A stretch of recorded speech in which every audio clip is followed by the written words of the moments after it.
जनता party की मध्य प्रदेश इकाई ने रिलीज किया। इसका नाम मोदी की गारंटी, भाजपा का भरोसा रखा गया है। लेकिन मोदी की गारंटी वाले इस घोषणा पत्र पर, इस जुमला पत्र पर मोदी जी ने हस्ताक्षर नहीं किया है। अन्य राज्यों में जहां रिलीज हुआ वहां मोदी जी अपने हस्ताक्षर कर रहे हैं। इस जुमला पत्र में मोदी जी ने भी हस्ताक्षर नहीं किया, क्योंकि उनको पता है कि ये झूठ तो वो भी नहीं बचा पाएंगे। इतने जुमले हैं कि उन्होंने भी किनारा कस लिया और मामा जी को इसमें एक जगह हस्ताक्षर करने का मौका मिला। मैं जानना चाहती थी कि क्या बातें हो रही हैं इस घोषणा पत्र में, इस जुमला पत्र में। तो मैं उनकी प्रेस वार्ता सुन रही थी, जहां पर आपके एक भी सवाल पूछने का मौका नहीं मिला। लेकिन ऐसा लग रहा था कि ये जुमला पत्र के आवरण का समारोह नहीं है, अनावरण का, ये कहीं पर शिवराज जी की विदाई का समारोह होता हुआ मुझे दिखा। एक गाना भी बाद में चलाया गया 4 मिनट 3 सेकंड का। उस गाने में मोदी जी के अलावा शिवराज जी की एक फोटो थी, सारा गाना मोदी जी पर था और गाने के अंत में था मोदी जी, एमपी के मन में मोदी और मोदी के मन में एमपी। जब मैं शुरू में चुनाव में यहाँ आई थी तो सुनती थी भाजपा वाले कहते हैं एमपी के मन में मोदी, मोदी के मन में मामा, मामा जी फिर गायब।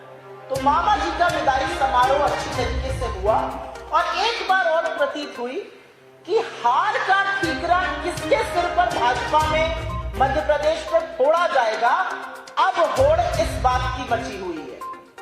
और एक चीज साबित और हो गई कि नौटंकी में और झूठ बोलने में अगर मोदी जी को कोई प्रबल चुनौती दे रहा है तो वो विदाई समारोह में अपने ही शामिल हुए मामा जी, मतलब शिवराज जी। मैं शुरुआत इस देश की आधी आबादी, मध्य प्रदेश की आधी आबादी, मध्य प्रदेश की महिलाओं से करूंगी, क्योंकि महिलाओं को जो छलता है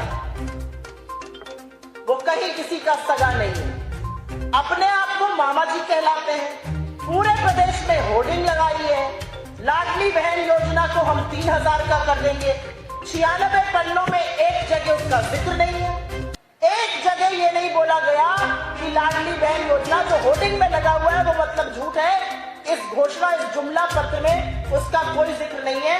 अपनी बहनों को जो छलता है वो मामा क्या कहलाता है, ये आप मुझसे बेहतर जानते हैं। पर्व पर, त्योहार से पहले मैं क्यों अपना मुंह खराब करूं। हमने तो 1500 रुपए सब महिलाओं को देने की बात करी। गैस सिलेंडर पे आ जाइए, इसमें सस्ते गैस सिलेंडर का उल्लेख है। कैसे भरोसा किया जाए? 10 राज्यों में सरकारें हैं, एक राज्य में तो कम किया होता तो हम मानते कि हाँ ये कर सकते हैं। हमारी सरकार राजस्थान में है, हम वहां 500 का गैस सिलेंडर दे रहे और सीना ठोक के कह रहे मध्य प्रदेश में सरकार बनेगी, देंगे और सब महिलाओं को देंगे। हम सिर्फ पीएम उज्ज्वला वालियों को नहीं देंगे। यहाँ पर 82 लाख पीएम उज्ज्वला महिला लाभार्थी हैं, उसमें से 44 लाख ने तो एक साल में एक भी सिलेंडर नहीं भराया और 18 लाख ने मात्र एक भराया। तो असलियत एक ये है कि महिलाओं को छलने का इस जुमला पत्र ने बखूबी काम किया है। मैं अगली बात करना चाहती हूं इस देश के अन्नदाता, इस प्रदेश के किसानों की। महिलाओं को छला और किसानों को ठगा। हमने अपने घोषणा पत्र में साफ तौर से कहा है, हम किसानों के जो कर्जा है उसको माफ करेंगे। हमने कहा हम 5 हॉर्स पावर तक की बिजली मुफ्त देंगे, 10 हॉर्स पावर तक की बिजली आधे दाम पर देंगे। हमने 3000 तक की एमएसपी की बात करी। इन्होंने यहाँ पर एमएसपी बढ़ाने की बात की और उस पर भी अभी मैं 2 मिनट में बोलती हूँ। लेकिन किसान की कर्जा माफी, सुई टपक सन्नाटा, एक शब्द नहीं। किसान के लिए कम बिजली दर, सुई पटक सन्नाटा, एक शब्द नहीं। और ज्यादा एमएसपी की बात किस मुंह से कर रहे हैं शिवराज जी और नरेंद्र मोदी जी? 10 राज्यों में सरकारें हैं, एक राज्य में तो आपने ये एमएसपी करके दिखाया होता। हमारी छत्तीसगढ़ में सरकार है और सीना चौड़ा करके कहते हैं कि वहां पर इस देश का सबसे ज्यादा एमएसपी देकर धान हम खरीदते हैं। आप किस मुंह से बात कर रहे हैं? प्रचंड बहुमत की आप आपकी सरकार दिल्ली में एमएसपी कमेटी का गठन किया, उसका अभी तक नतीजा नहीं आया। एमएसपी की मांग करते हुए जिन लोगों ने 750 किसानों की शहादत होने दी, वो किसान को भी ठगने का एक जुमला बोल रहे हैं। तो ये असलियत किसान की थी। मैं बात करना चाहती हूँ मध्य प्रदेश के बच्चों की, क्योंकि मध्य प्रदेश के बच्चे ही इस प्रदेश का भविष्य है, वही इस प्रदेश की नींव है। इस बार जुमलेबाजों ने अपने जुमला पत्र में लिखा है, हम शिक्षा के बजट को 5% ऑफ जीडीपी तक ले जाएंगे। पिछले मैनिफेस्टो में कहते थे 6% ले जाएंगे। असलियत यह है 2% से कम खर्चा किया है। असलियत यह है कि इनकी नाक के नीचे 26,000 स्कूल जो थे उनमें बिजली नहीं है। 29,000 स्कूल बंद हुए, करीब 9 लाख बच्चों ने दाखिला नहीं लिया, और ये बात कर रहे हैं 1 से 12 तक मुफ्त शिक्षा देंगे, और वो भी सिर्फ एक वर्ग को। हम तो कहते हैं हम 1 से 12 तक ना सिर्फ मुफ्त शिक्षा देंगे, हम पढ़ो और पढ़ाओ स्कीम के अंतर्गत बच्चों को 500 से 1500 भी देंगे, जिससे बच्चों के घर वाले प्रोत्साहित हो, इंसेंटिवाइज कर रहे हैं बच्चों को स्कूल लाने के लिए।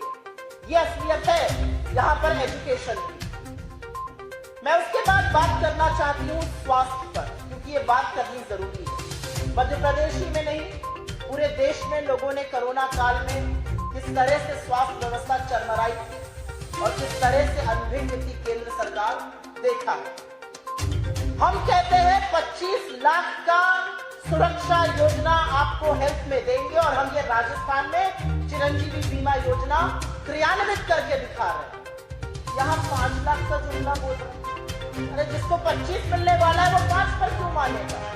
और एक और बात यहाँ पर पते की ये है कि स्वास्थ्य में अटल मेडिसिटी बनाने की बात हो रही है। आपने अपने पिछले घोषणा पत्र में कहा था 6 एम्स जैसे मेडिकल कॉलेज बनेंगे, जैसे दरभंगा में खोल दिया मोदी जी ने और सारा लोग ढूंढ रहे थे, वैसे ही मध्य प्रदेश में उन 6 एम्स जैसे मेडिकल कॉलेज को ढूंढा जा रहा है। पहले कहा गया था 15 नए नर्सिंग कॉलेज और 5 नए मेडिकल कॉलेज बनाए जाएंगे, इससे पहले वाले मैनिफेस्टो में वो भी नहीं है। तो जुमले पर जुमला फेंकने वालों ने स्वास्थ्य में भी एक जुमला फेंका है। परिवारों के लिए बिजली का बिल बहुत बड़ी बात होती है। हमने अपने मैनिफेस्टो में 100 यूनिट तक बिजली माफ और 200 यूनिट बिजली का बिल हाफ की बात करी है। इनके मैनिफेस्टो में बिजली के बिल पर सुई टपक सन्नाटा है, पिन ड्रॉप साइलेंस। एक शब्द नहीं है जिससे कि लोगों को महंगाई से राहत पहुंच सके, कुछ नहीं करेंगे। और अब बात कर लेते हैं कर्मचारियों की। हर कर्मचारी की एक डिमांड है, पुरानी पेंशन स्कीम लागू करिए। हमने राजस्थान में, हमने छत्तीसगढ़ में, हमने हिमाचल प्रदेश में करके दिखाई। 96 पन्ने, एक शब्द नहीं है पुरानी पेंशन स्कीम को लेकर। कर्मचारियों को भी छला गया है। युवाओं के साथ इतना सौतेलापन 18 साल के कुशासन वाली सरकार ही कर सकती है। युवाओं के लिए प्रोत्साहन देंगे। अरे प्रभु, प्रोत्साहन क्या होता है? हमारा कहना है 2 लाख सरकारी नौकरियों का बैकलॉग है, उसको भरेंगे, और बेरोजगारों को आर्थिक मदद 3,000 रुपए प्रति महीना की देंगे। एक शब्द नौकरी को भरने का नहीं है, प्रोत्साहन देंगे। मैं भी इनको प्रोत्साहित कर रही हूँ, लेकिन आगे क्या करना है उस पर कोई बात नहीं है। ये युवाओं को छला गया और इनको लगता है कि युवाओं को बेवकूफ बनाकर इनके जुमले चलते रहे।